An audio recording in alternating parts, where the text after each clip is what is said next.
guys, it's Rain here at Melon Domestic Church. I want to do a video series on head covering. I finished one book called Covered and Uncovered. I went and got it real quick. So I finished this one. It was a really short read. I really, really liked it. It was the only head covering book I could find that was written by a woman, and I thought that was kind of interesting. It's not very long. It's very, very short, but I read it in one day, and it was fantastic. I really liked it. It was very simple, to the point. She referenced a lot of things. So yeah, I really liked it. When I started this video, all my kids were outside, but they just came inside, so we're gonna have some sweet voices. So I got a few other books in this this stack. I got Glories, Seen and Unseen, a study of the head covering by Warren Henderson. I got this one. I also ordered it again. I didn't realize it was the same one, but it had a different cover. And by the way, this one's by Maura, I think, Carnes. So I got these two books. This one's a pretty good size. And then the one I'm currently reading is called Because of the Angels, 1 Corinthians 11, and Head Covering in Divine Worship by Paul Edgerton. They all come from a really different perspective. So this is like so good. He is a he's from the Reformed, the Reformed Episcopal Church. So when I was reading it, I was like, is this guy Catholic? Because he sounded so much like a Catholic.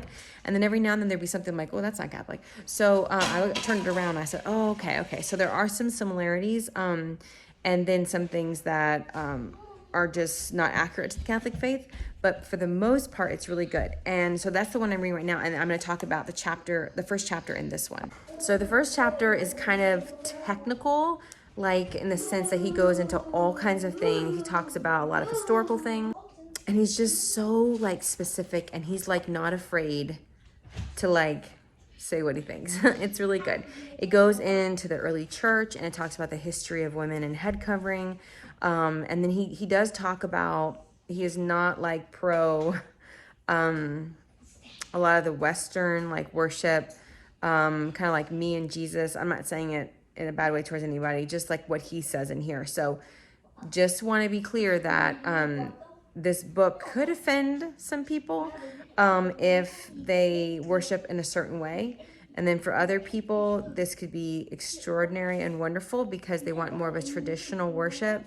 All I know is that it is so beautiful, the stuff he talks about, and how he reminds you that the God that we worship is the God of the Old Testament too. That there's not like suddenly there's this huge like God has become something completely different, but that talks about fulfillment. It's really good. So the first chapter was really interesting. I really enjoyed it. And then he goes into what scripture he's going to basically base the whole book on, which is 1 Corinthians 11, 1 through 16. So I'm kind of thinking I might just read it right now, just so you know what this book is all about. So it says 1 Corinthians 11, 1 through 16. Be imitators of me, just as I also am of Christ. Now I praise you because you remember me in everything and hold firmly to the traditions, just as I delivered them to you. But I want you to understand that Christ is the head of every woman, and the man is the head, Christ is the head of every man, and the man is the head of a woman, and God is the head of Christ.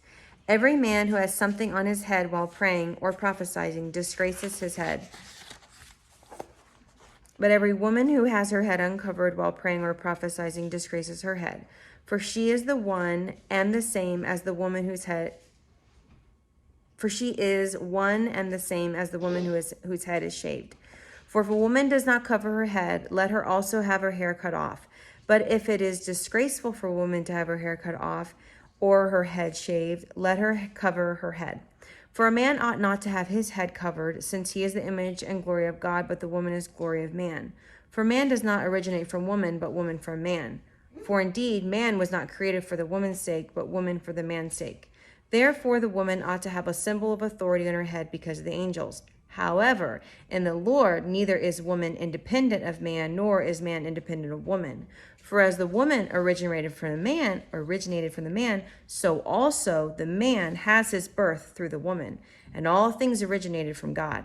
Judge for yourself. Is it proper for a woman to pray to God with her head uncovered? Does not even nature itself teach you that if a man has long hair, it is a dishonor to him? But if a woman has long hair, it is a glory to her, for her hair is given to her for a covering. But if one is inclined to be contentious, we have no other practice, nor have the churches of God. So that was the ending of chapter 1. Sorry, my phone was like slowly going down on my head. But I just wanted to read that to you guys so you can know what this book is based on. And I want to come on and do videos on these books. So I could do a separate video on this one if you guys are interested, if you want to know more about it.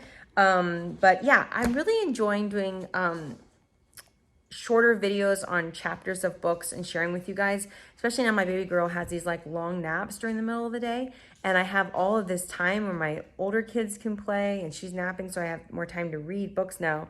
And it's super, super fun because I have like so many books. So I'm also doing a book club on the book Do It Afraid by Joyce Meyer, and today I just posted a video of that for chapter 4. And now I want to go and put this one up. But anyway, so if you're interested in reading this along with me, I will put a link in the description box below for the book.